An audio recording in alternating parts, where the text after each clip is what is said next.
TPR, what is it?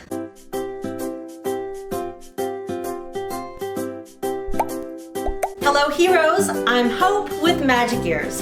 In this video, we're going to be talking about TPR. TPR stands for Total Physical Response, and it's a language learning method that was first introduced to us by James Asher. He had several reasons for developing this language learning method. James Asher said that using a physical method for teaching language made language easily recognizable. This allowed students to begin to process when maybe they didn't understand every word that was spoken to them. So it was a nice supplement to help them get over rough spots and to help them make connections with what they see, what they do, and what they hear.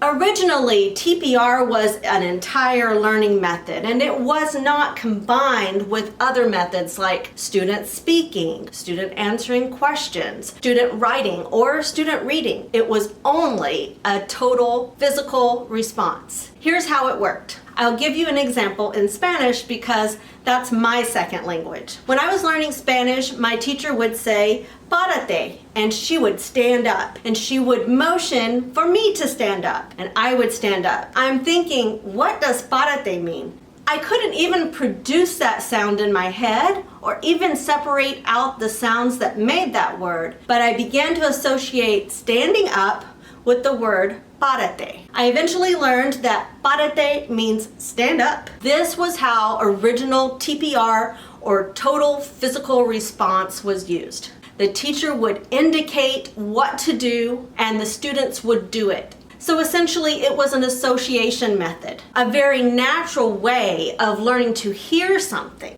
and know what that word means because you saw it in context. Later on, people began to put other things along with the total physical response method, such as delivering the word back to the teacher. Now I know what párate means. Maybe I can start saying it back, or eventually writing it or reading it. But first came that total physical response that helped me associate it.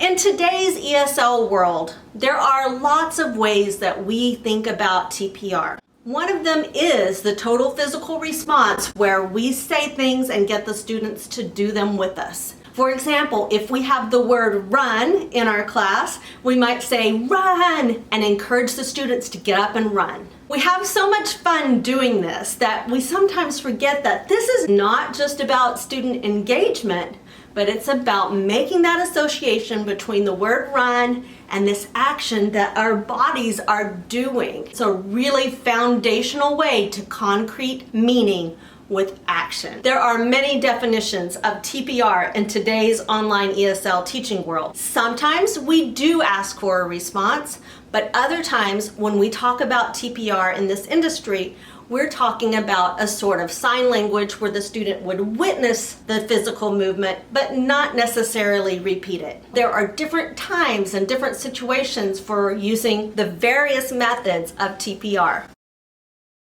Physical gestures to convey meaning. In this type of TPR, we'll demonstrate the meaning of a word with our actions, not necessarily hoping that the student will repeat those actions back, although it would be perfectly fine if they do. Some examples of this type of TPR are apple, showing what I do with an apple. Even the physical actions of run or stop, love, thinking.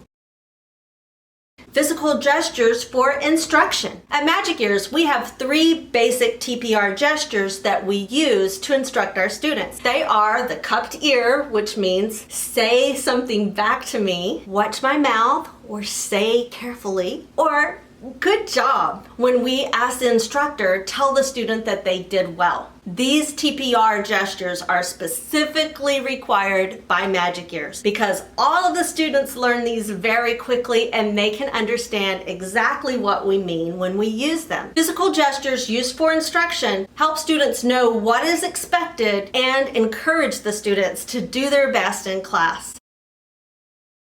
Body language is another part that we sometimes clump together with TPR. Body language can be anything that we do with our body. A teacher who is slumped over or moves very little is going to project a negative vibe to the students. However, a teacher who's standing up or sitting up straight, is moving around, that teacher comes across as friendly. This is part of our body language. Another part of our body language is just using gestures to speak. When we're teaching in a Magic Ears class, our hands should be doing something the whole time. Every word and every action should have some kind of physical activity that goes with it so that the students can understand what we're doing. Did you see what I did there? So we want to get into that habit of having a gesture for everything we say.